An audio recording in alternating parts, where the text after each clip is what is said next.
창세기에 기록된 요셉의 이야기를 통해 분명히 말하고자 원하시는 게 있음을 저에게 은혜로 주셨어요. 그래서 그 은혜를 좀 나누기를 원합니다. 요셉 하면 우리는 애굽 총리를 많이 기억해요, 그죠? 세상적으로도 최고의 권력의 자리에 앉았던 사람. 그런데 요셉의 이야기를 우리가 잘 생각해 보면 결코 그의 이 인생은 녹록지 않았어요. 그의 출생부터 한번 이야기해 볼까요? 여러분, 4명의 엄마 사이에서 12명의 형제가 태어났어요. 얼마나 복잡하겠습니까? 그런데 엄마가 동생 베냐민을 낳고 죽어요. 엄마가 없는 아들이 된 거죠. 여러분 생각해보세요. 요셉이 어떻겠어요? 그 어린 나이 엄마를 잃고 이미 이때부터 절망해야 돼.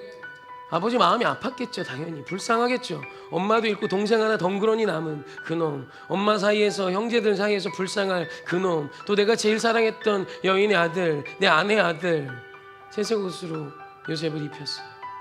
형들과 요셉의 사이에는 표현할 수 없는 갭이 시작되고 갈등의 골이 깊어져요.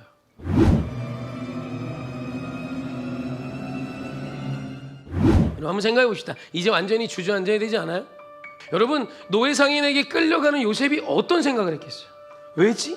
그냥 팔려가는 거예요. 내가 뭘 잘못했지? 아니 도대체 이런 상처면 이제 끝장나야 되는 거 아니에요? 여러분, 사단이 우리에게 하는 게 뭔지 압니까? 인생의 작은 상처, 어린 시절의 상처를 기억하고 잊지 못하게 해요. 그리고 그 상처로부터 시작된 감정으로 평생을 살아가게 합니다. 요셉이 이 상처를 가졌어요. 얼마나 마음이 어렵겠어요. 이제 종으로 팔려고 무슨 소망이 있냐고요. 그런데 그 요셉이 일어나요. 빛나기 시작해요. 어디서요? 종된 자리에서, 노예의 자리에서 빛나기 시작해요.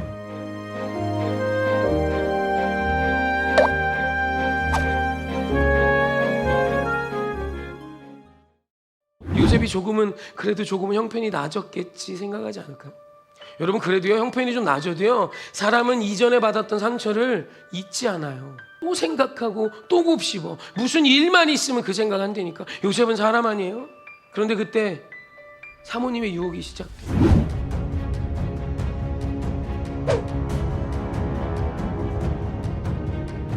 너무 억울해. 난 죽어버릴 것 같아. 그렇지 않아요? 여러분, 어떻게 여기서 다시 일어나요? 근데 요셉이요, 다시 일어나요. 그리고 감옥에서 또 빛나요. 그런데 간수장이 그에게 그 모든 감옥의 일들을 맡기기 시작해요. 여러분, 이만하면 어느 정도 소망이 생기는 것 같지 않아요? 이제 그때쯤이에요. 얼마나 지났는지 성경은 침묵해요. 술 맡은 관원장, 떡 맡은 관원장, 나는 왕실의 중직을 맡은, 나는 왕실의 힘 있는 자 둘이 정치범 수용소에 와서 요셉 곁에 있었고, 그 둘이 비슷한 꿈을 꿔요.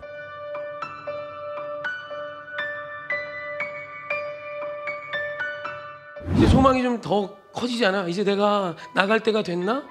하나님이 이런 놀라운 능력도 나에게 주셨는데 이제 나에게 좀 기회가 있지 않을까? 그러고 그 다음 구절이 뭐라고 나오는지 알아요? 만 2년 후에 술 맡은 관원장이 그를 잊었더라 그래요. 그리고 만 2년 후에 바로가 꿈꿉니다. 그로부터 2년을 더 그곳에서 생활해요. 옥에서, 감옥에서. 여러분, 이제 완전히 끝장나야 되지 않나요? 그런데 그 요셉이 또 일어나요.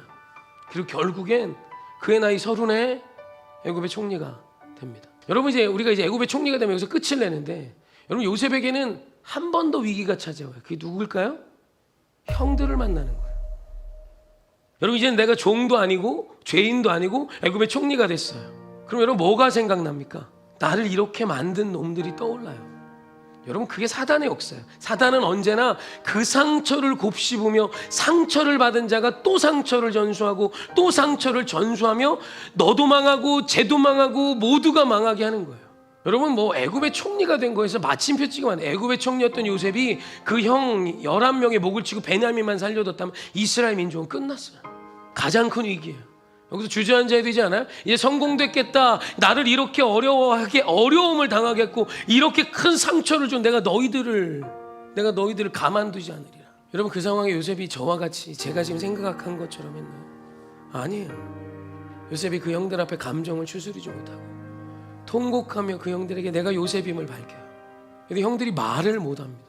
당연히 말 못하죠. 죽은 줄 알았던 그 요셉이 지금 애굽의 총리이죠. 얼마나 무섭겠어요. 세상에서 제일 무서웠던 순간이 아닐까. 이제 우린 다 끝장났다. 그럴 때 요셉이 그 형들을 심지어 위로해요. 그리고 형들에게 안심을 주고요, 이 모든 일에 대한 하나님의 역사를 고백해요.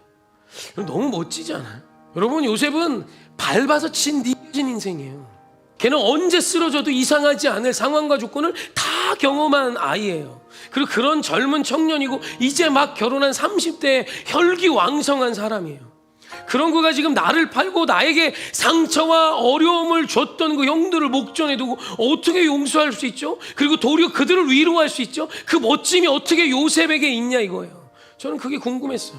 그렇게 궁금해하는 저를 하나님이 아신 것 같아요. 성경에 그 비밀이 나와요.